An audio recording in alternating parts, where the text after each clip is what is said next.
Ciao, homie.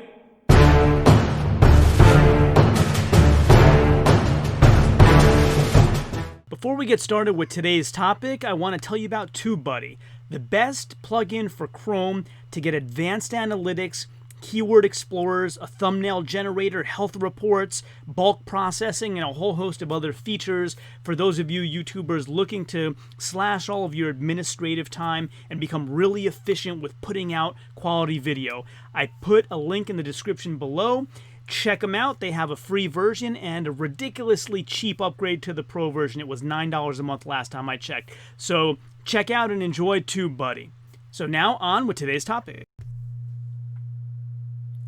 What's up, YouTube, and welcome back to My Blog Strongest Man, where we discuss using implements from around your home and your property to get in that daily workout in the absence of traditional weights, or if you don't have enough traditional weights, or if you get bored and want to just do something different to keep the workout lively. Remember, burning some calories is better than no calories, and small goals matter, everybody. Small goals do in fact matter. So today, what I wanted to discuss is monetizing on YouTube before you've reached that threshold of 1,000 subscribers and 4,000 watched hours in the last 12 months, which I and many others have not. So you have that question of how else could I possibly monetize on YouTube, and there are other ways to do so.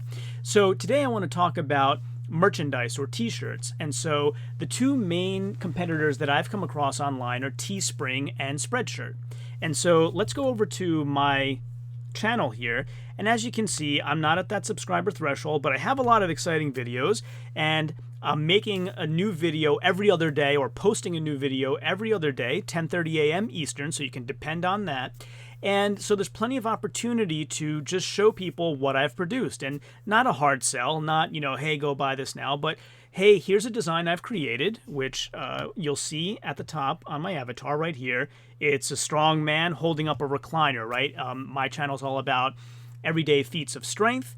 And so whereas, Brian Shaw's carrying a 1,200-pound yoke on his back, I pick up recliners that are delivered to my front door and carry them to the side of my house where I want to sit on them. So showing how you can take things around your home and your property and get that workout in every day. And so I show that with this avatar, a strong, relatively everyman strong guy picking up a recliner. So I wanted to make a design out of that.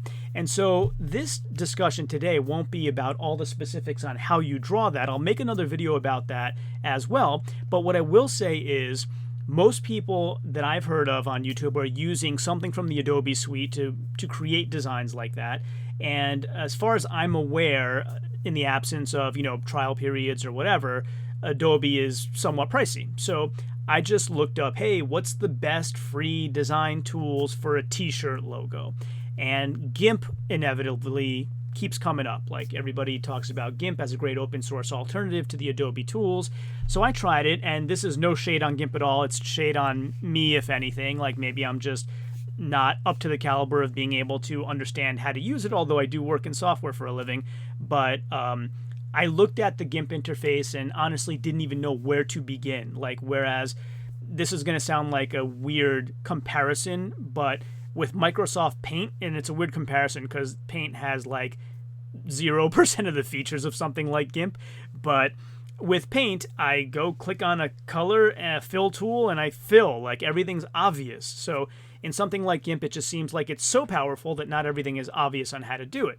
And so I found another alternative called Inkscape, which has a little bit of that too, because it is still pretty powerful. So it's not, everything's not super intuitive, but I was able to learn how to use it. And so what we can do is I'll go over to where I keep my designs in my Blog Strongest Man folder.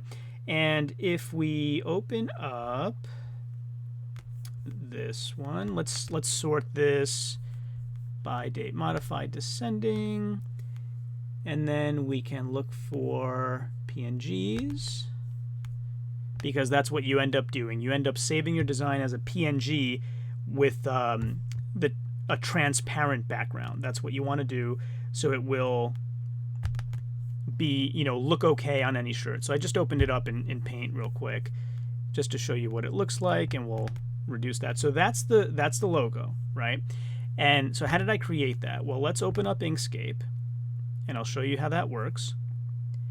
And it's again, I'm not going to delve into every little piece of how I created it, but this is in Inkscape.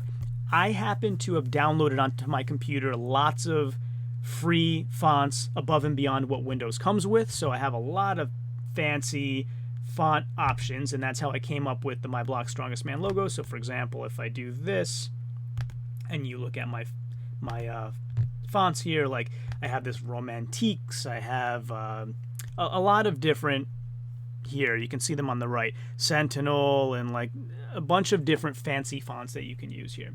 So if we go open up the file, you can see, and I've done like some new images with the Chow Homie catchphrase, so things like that. If I open that one up, for example, we'll open this one up. I did this one recently. And so that should open up in a moment, and so that's that one there. This is opened up in Inkscape. And this one was not as difficult because it's basically just text, but when I had to draw the man or draw the recliner chair, couple tricks. One, don't draw freehand if you can help it. So I grabbed an image that was close to what I want, not exactly because we don't want to copy other people's work, but close to what I wanted. I pasted it on here, and then I use that as a background template to freehand draw on top of it. So then I take my pencil, I freehand draw, and I change enough things about it to make it unique. So I made the man differently shaped, I changed his shorts, I changed his hair, and so forth. And then the recliner chair, I took components off of it. I made pillows look differently. I made it more billowy in some places and less in others. So you basically use pictures from the internet like a stencil. And if you can help it, what I try to do is you go onto Google, and they have a tool when you search for images. So let's just say, I'll search for anything, cat. And if you say images, there are tools here that say usage rights. And if it's actually not showing it, so you would have, let's try clip art. Yeah, they may have changed it. It used to say labeled for reuse. So I try to pick pictures that say labeled for reuse so they're less risky that you're going to have a problem. And so then I would come here again and I would trace over it and change some things to make it my own. So my guy and my chair look different than the ones that I found online. And then what you do is you create layers so that your template is underneath what you just traced. And then you make the template go away. You make it disappear. So what you're left with is your new innovative freehand drawing. And so once you have your design, you go over to Spreadshirt.com that looks like this, and you say start selling. And they make it really easy. So they give you two choices. You can sell on the marketplace, or you can open your own t-shirt store. So the second one has more overhead associated with it. So it's maybe when you're more established with an established company and have the time to really do that. But I went with sell on the marketplace. And so you can click that, and then you'll see it brings up, this is my dashboard, right? So I go to my designs. I don't have any income yet because I just created these designs. No one's purchased yet. As soon as I finish this video, actually, I'm about to go purchase one for myself because I want to wear them on my videos. I really like my design, on obviously, because I created it. But here's my design, right? So it's all I did was create it as a PNG, and then I upload it here, and then you can edit it. So I'll click on the edit button here, and it shows me all of the tags that I added. So I did something right. So I must have been really attentive, because if you search for strongest man on Spreadshirt.com, so let's bring up another window with Spreadshirt.com, and you just search. So I won't log in as myself or anything, and you just search for strongest man. My G key is not working on my keyboard, so I'll pick strongman like they have, and then I'll add the EST. So if you... Interesting. Doesn't want me to type today. Strongest man. There we go. So if you type strongest man, I come up first. So I must have done something great with my tags.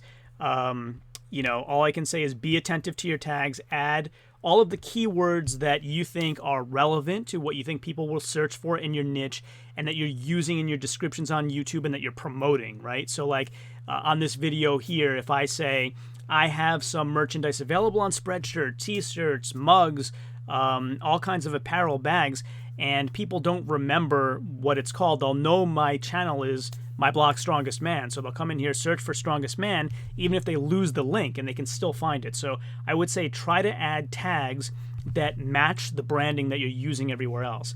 And again, the cool thing is you can apply your design to a variety of different products. So if you see, I've applied it to 55 products. So if I click edit, you'll see them all. And what it does is Spreadshirt shows you, here are all the products we have, which ones would you like to use? So I may have, you know, a design that fits males better maybe, and I'll put them on male shirts, and one for females that goes on female shirts. This particular design and this font I think everybody would like, so I tried that. We'll see how it sells and see how right or wrong I was and adjust from there. But, you know, the cool thing is there's, you know, men's products, female products, kids products, there's like masks for pandemics, there's bags, mugs. I really like the mason jar here. So you can, and then you have full choice over how big should the logo be. So you can handle all of that, and then it basically just gets posted to their marketplace where, you know, the crowd that's coming to Spreadshirt every day may see what you've posted. And so you get, the way that it works is there's no upfront costs, right? You upload the design, you apply it to the products as I've done here, and then you can preview the marketplace. And so they'll show you, they apply your shirts to a bunch of different colors. Like, it's really, they're doing a lot of the work for you. And for that, they're taking a lot of the price of the shirt, which they should, right? They need to profit as well. But I think on a common t-shirt's price, you'll make like $4 or $5, something like that. Spreadshirt keeps the rest. And so what I think is probably a good technique here is create multiple designs. Like, I intend to create different designs, try to appeal to different folks, and that way I get a better chance of somebody liking something, right? And within, you know, trying to keep it within brand, but you know, that way you increase your chances. So I think Spreadshirt makes it really easy to come up with a design and not have to go with all the overhead that you would need in a traditional business to sell t-shirts. And in exchange, you know, they keep a large portion of the proceeds, and you get a commission, let's say, on each sale. So I just wanted to come on here, show you how Spreadshirt works, and show you that there is a way to try to generate revenue from your YouTube channel before or even during and after qualifying for YouTube's requirements on monetization. So if you like any of these designs and any of these products that I've shown you today, I'll put a link in the description to my Spreadshirt website where you can go purchase those. I would greatly appreciate that. It really helps keep the lights on.